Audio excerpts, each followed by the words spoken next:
Hello Akila, நான் அருணா பேசுறேன்டி. ம் சொல்லு. என்னடி ஆச்சு? விஸ்வாவை இங்க வலசரவாக்கத்துல ஜானகி நகர் 5வது தெருவுல பார்த்த.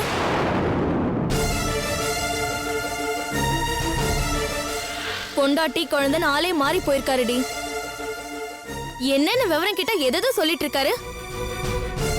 உன்னை விட்டு விலகி வந்துட்டேன்னு சொல்றாரு. உனக்கும் அவருக்கும் எந்த தொடர்பும் இல்லைன்னு சொல்றாரு. இதெல்லாம் உன்கிட்டே வர சொல்லிட்டேன்னு சொல்றாரு. உண்மையாடி இதெல்லாம்? உண்மைதான்.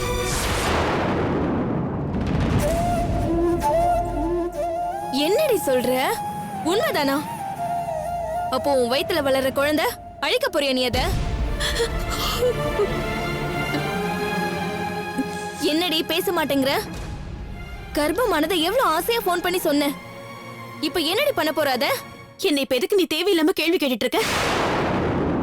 இப்ப எதுக்கு நீ விஸ்வாவை பார்த்த? ஏ அகிலா, என்னடி பேசுற நீ? திடீர்னு விஸ்வாவை இங்க சென்னையில பார்த்த உடனே என்னமோ ஏதோன்னு விசாரிச்சு உனக்கு போன் பண்ணி சொன்னா என்ன நீ தேவையில்லாம கேள்வி கேட்கறேன்னு சொல்றியா? ஆமா, நான் அப்படித்தான் கேட்பேன். இனிமே என் விஷயத்துல நீ மூக்க நுழைக்க வேண்டாம், புரியுதா? அகிலா, பேசாத. எனக்கு விஸ்வாக்கும் 1000 இருக்கும். அத உன்கிட்ட சொல்லிட்டு இருக்கணுங்கிற அவசியம் எனக்கு இல்ல. உன் வேலையை மட்டும் நீ பாரு. அப்படியா? இனி நான் என் வேலையை மட்டும் பாக்குறேன்டி, போதுமா? சொல்லாத, செய்.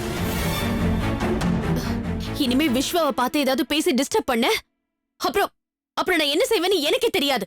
ஓஹோ, அந்த அளவுக்கு போயிருவியா நீ? நீ நல்லா இருக்கணும், நீயும் விஸ்வாவும் கல்யாணம் பண்ணிட்டு சந்தோஷமா இருக்கணும்னு நினைச்ச முத ஆள் நான் தாண்டி. என்னையே நீ உன் விஷயத்துல தலையிடக்கூடாதுன்னு சொல்லிட்டல்ல, இனி உன் விஷயத்துல தலையிட்டா எனக்கு தாண்டி அவமானம். இதுக்கு மேலயும் நான் உன் விஷயத்துல தலையிட்டேனா கால்ல இருக்கிறத கழட்டி என்ன அடிடி. இன்னையோட உன் ஃப்ரெண்ட்ஷிப்பை கட் பண்ணிக்கிறேன்டி. Good bye.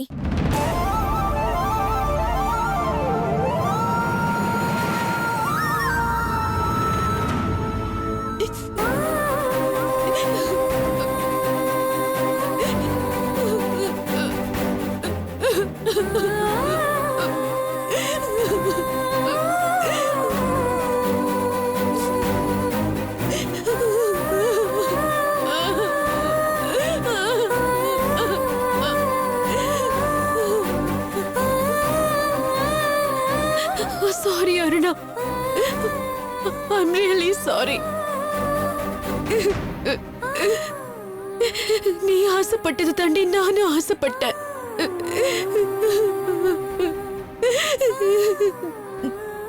நடக்கலையே.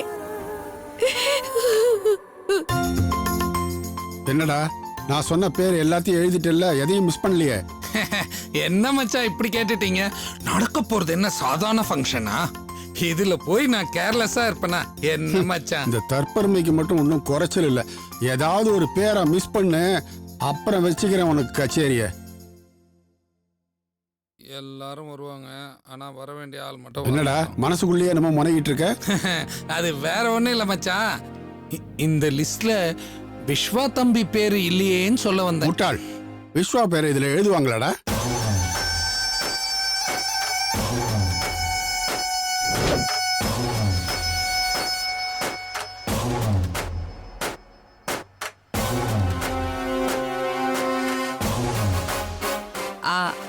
அகிலா, இங்க வாமா.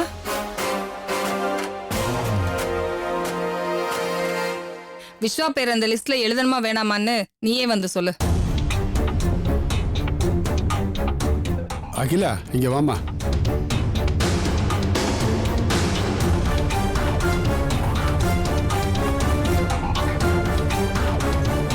அப்பா, வாமா, இப்படி உட்காரு.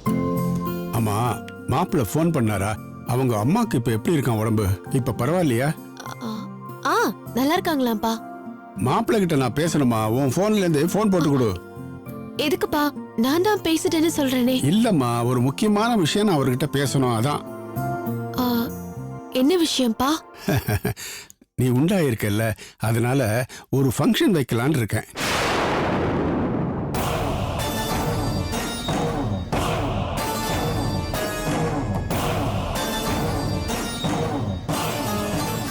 அதுக்காக எல்லார் பேரையும் ஒரு லிஸ்ட் போட்டுக்கிட்டு இருக்கேம்மா. அந்த ஃபங்க்ஷன்ல கண்டிப்பா மாப்பிள்ளையும் கலந்துக்கணும்ல, அதான் அதை பத்தி அவர்கிட்ட பேசணும்.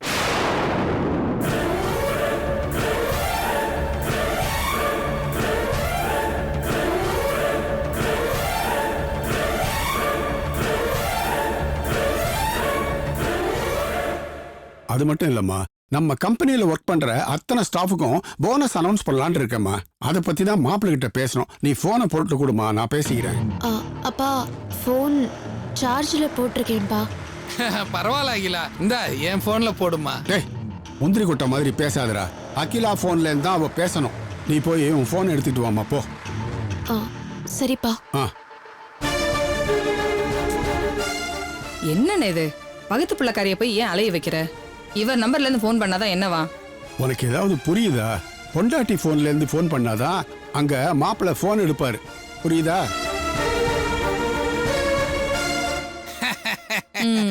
சரிண்ணே. அனுபவம் பேசுது மச்சானுக்கு.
என்ன வேணும் உனக்கு? எதுக்கு மறுபடியும் ஃபோன் பண்ணிட்டு இருக்க? விஸ்வா உங்களை டிஸ்டர்ப் பண்ணணும்னு கால் பண்ணல. ஆனா இங்க சிச்சுவேஷன் அப்படி, அதனால தான் கால் பண்ணேன். என்ன சிச்சுவேஷன் சொல்லி தொலை. விஸ்வா, நீங்க தெளிவா ஒரு முடிவு எடுத்துட்டு போயிட்டீங்க. அது தப்புன்னு நான் இப்ப பேச வரல. என் லைஃபுக்கு என்ன பதில்னு நான் பேச வரல. நான் எதுக்கு கால் பண்ணேன்னா, ஐயோ please Akila, don't beat about the bush. சொல்ல வந்தது சுருக்கமா சொல்லு ப்ளீஸ். விஸ்வா, அப்பா உங்களை பார்த்தே ஆகணும்னு சொல்றாரு. எப்ப வருவீங்கன்னு கேட்டுக்கிட்டே இருக்காரு. இனிமே வரவே மாட்டேன்னு சொல்லு. ஐயோ விஸ்வா, நான் என்னால முடியல. முடிஞ்சுதான் ஆகணும். ப்ளீஸ் அண்டர்ஸ்டாண்ட், வேற வழி இல்ல. விஸ்வா ப்ளீஸ், நான் சொல்ல வரத கொஞ்சம் கோவப்படாம கேளுங்க. நான் ஒண்டா இருக்கேன்னு தெரிஞ்சதுல இருந்து அப்பா ரொம்ப சந்தோஷமா இருக்காரு. அந்த சந்தோஷத்துல ஒரு பார்ட்டி வச்சு நம்ம கம்பெனி ஸ்டாஃப் எல்லாருக்கும் 3 மாசம் போனஸ் கொடுக்க போறாராம். அந்த ஃபங்க்ஷனுக்கு நீங்க வரணும்னு சொல்றாரு. என்னால வர முடியாது அகிலா, உனக்கு தெரியும் நான் வர முடியாது. அப்புறம் எதுக்கு திரும்ப திரும்ப அதையே கேக்குற? ப்ளீஸ் விஸ்வா, தயவு செஞ்சு நான் சொல்றதை கொஞ்சம் கேளுங்க. அப்பா உங்ககிட்ட பேசியே ஆகணும்னு சொல்றாரு. உங்க அம்மாக்கு உடம்பு சரியில்லைனோ, அதனால நான் தான் உங்களை சென்னைக்கு அனுப்பி வச்சிருக்கேனோ அப்பா கிட்ட போய் சொல்லிருக்கேன். நீங்க அப்பா கிட்ட பேசுங்க. அவரு வர சொன்னா நீங்க சரின்னு சொல்லுங்க. மத்தத நான் பாத்துக்கிறேன் விஸ்வா. விஸ்வா, வரதோ வராததோ உங்க இஷ்டம். நான் சத்தியமா உங்களை கம்பல் பண்ண மாட்டேன். இது நியாயமா அகிலா? அன்னைக்கு நான் சொன்னதை கேட்டு இந்த அபாஷனை பண்ணி தொலைச்சிருந்தேனே, இன்னைக்கு இந்த பிரச்சனை இல்லைல்ல? ஒரு பிரச்சனையை மறைக்கிறதுக்கு 30 போய் சொல்லிட்டு இருக்கேன் இன்னைக்கு. இதுல என்ன வேற கூட்டு சேர்த்துட்டு இருக்கேன்?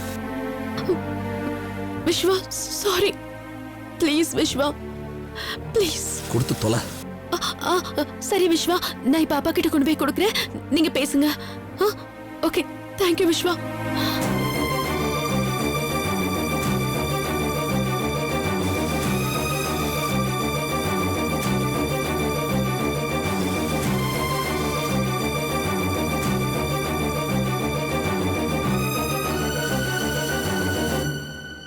அப்பா லைன்ல தான் இருக்காரு, பேசுங்க. கொடுமா.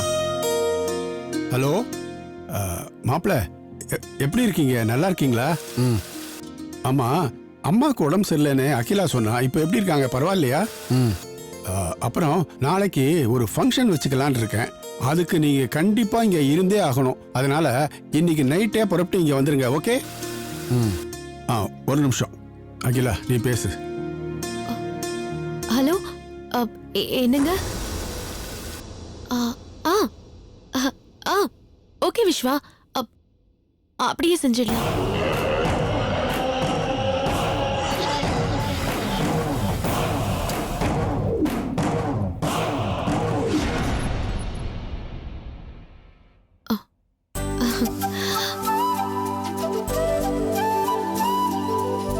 டேய், சொல்லுங்க மச்சான். எல்லா விஷயத்திலையும் சொதப்புற மாதிரி இதுலயும் சொதப்பி தொலைச்சிடாத என்ன?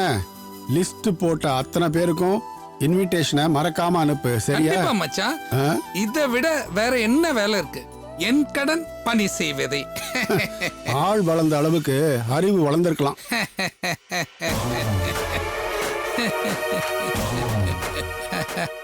ஃபங்க்ஷன் களை கட்டுதோ இல்லையோடி, ஆனா உங்க அண்ணன் தலை தப்புமான்னு பாரு. ஆனா ஒண்ணு மட்டும் ராஜம், அண்ணன் எப்ப சாவான் தின்ன எப்ப காலி ஆகுன்ற பழமொழி யாருக்கு பொருந்ததோ இல்லையோ, உனக்கு நல்லா பொருந்ததடி.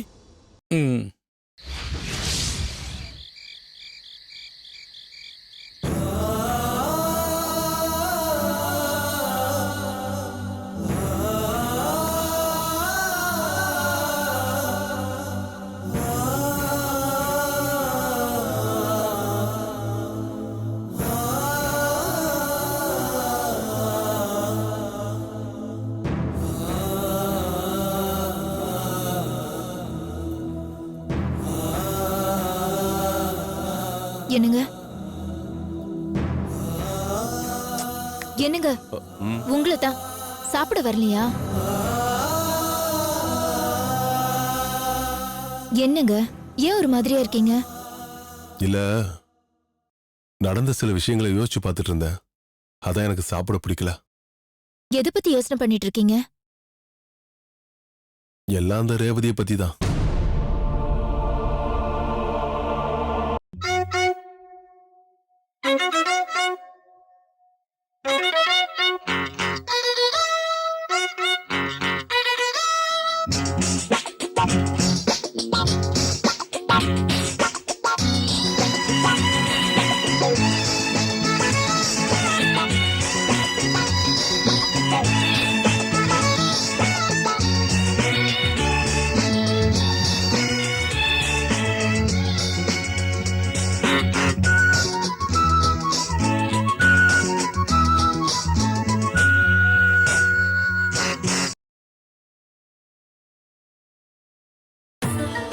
நந்தினியும் விஸ்வாவும் நம்ம வீட்டுக்கு வந்திருந்தப்ப ரேவதி நடந்துகிட்ட விஷயத்த நீ கவனிச்சியா?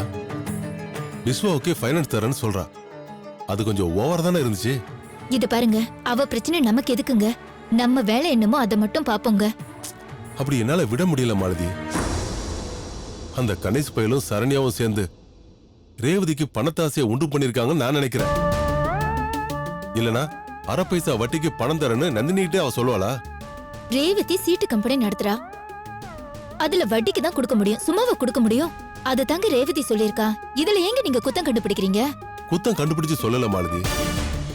என் மனசுக்குள்ள என்னமோ நடக்க போகுதுன்னு சொல்ற மாதிரியே இருக்கு. அந்த கணேசன் பையலை பத்தி உனக்கே நல்லா தெரியும். அவன் ஏதாவது வில்லங்கத்துல ரேவதியை இழுத்து விட்டுறோன்னு எனக்கு பயமா இருக்கு. பெரிய பெரிய ஆளுங்கெல்லாம் ஃபைனான்ஸ் கேட்டு கம்பெனிக்கு வராங்க, 5 கோடி வரைக்கும் கடன்லாம் கேட்கறாங்கன்னு சொல்றா ரேவதி.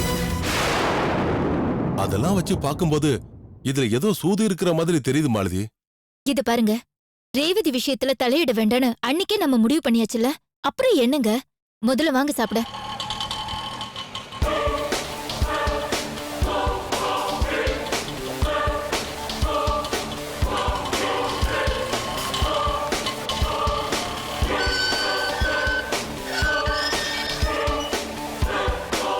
அட வாங்க, எழுந்துருங்க, வாங்க, எழுந்துருங்க.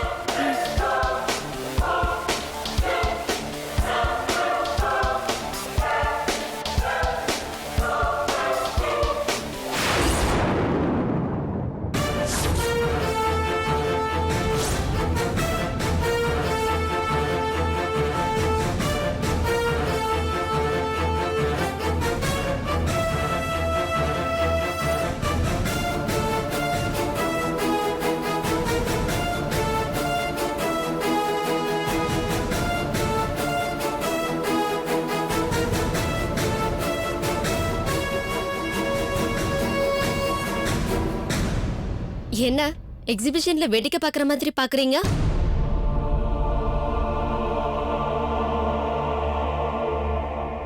ஃபங்க்ஷனுக்கு தானே போயிட்டு வர ரேவதி.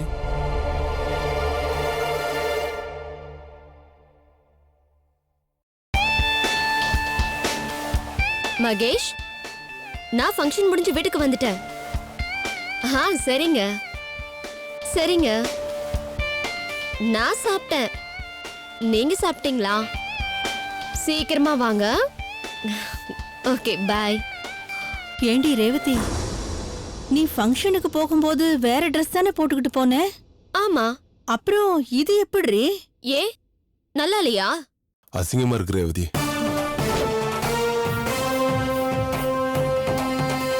ஃபங்க்ஷன்ங்கிறது 4 பேர் வர்ற இடம். அதுல கலந்துக்கிற நாம டீசெண்டா ட்ரெஸ் போட்டிருந்தா தானே நல்ல விதமா நினைப்பாங்க. இந்த ட்ரெஸ்ல எந்த இன்டிசென்ட்டா கண்டுபிடிச்சிட்டீங்க?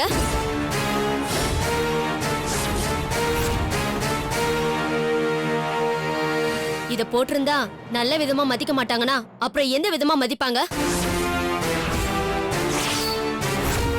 சொல்லுங்க, என்ன பத்தி எந்த விதமா மதிச்சிருப்பாங்க? வேணா ரேவதி, விடு. நான் ஏதோ தெரியாம சொல்லிட்டேன். என்ன தெரியாம சொல்லிட்டீங்க? நீங்க தெரிஞ்சுதான் சொல்லிருக்கீங்க. அது மட்டும் இல்ல, வயிறு எரிஞ்சு சொல்றீங்க.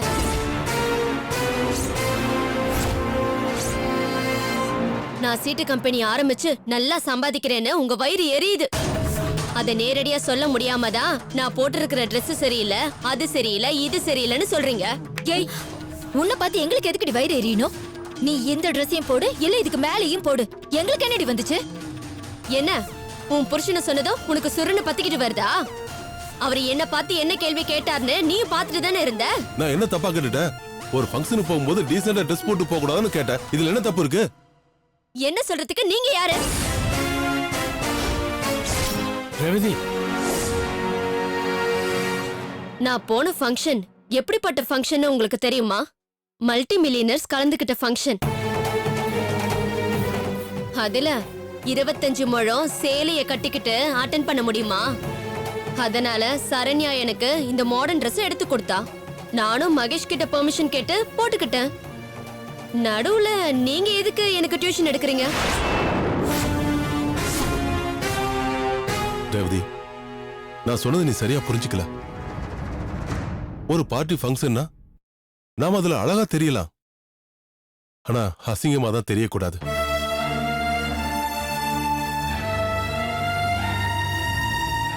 நம்ம போட்டிருக்கிற Dress தான் நமக்கு மதிப்பு மரியாதையும் கொடுக்கும். கண்ட கண்ட Dress போட்டுக்கிட்டா பாக்குறவங்க மனசுல நம்மள பத்தின தப்பான எண்ணத்தை தான் அவங்க மனசுல உண்டு பண்ணும். போதும், நிறுத்துறீங்களா?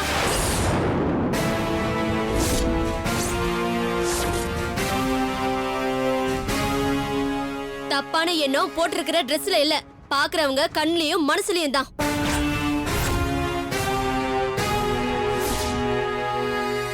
ஏன் இஷ்டத்துக்கு எனக்கு வசதியான Dress நான் போட்டுக்கிட்டேன். இதுல உங்களுக்கு என்ன வந்துச்சு? இதோ பாருங்க, நான் ஒண்ணும் தெரியாத சின்ன குழந்தை கிடையாது. நல்லது கெட்டதே எனக்கு நல்லாவே தெரியும். நீங்க ஒன்னும் எனக்கு அட்வைஸ் பண்ண வேண்டாம், புரியுதா? ரேவதி, மாப்பிள்ளை ஏம்மா கோச்சுக்கிற? அவர் சொல்றதுல ஒரு நியாயம் இருக்குல்ல. நம்ம குடும்பத்துக்குன்னு ஒரு கௌரவம் இருக்கு. அதை மீறி எதையும் செய்யாதுன்னு தானே அவர் சொல்றாரு. அதுவும் இல்லாம நந்தினி வந்திருக்கிற நேரம் நீ இந்த மாதிரி கோலத்துல வந்து நின்னா அவ உன்னை பத்தி என்ன நினைப்பா சொல்லு. இப்ப என்ன, உங்க யாருக்கும் நான் இந்த Dress போட்டிருக்கிறது பிடிக்கல, அப்படிதானே? ஆனா எனக்கு பிடிச்சிருக்கு.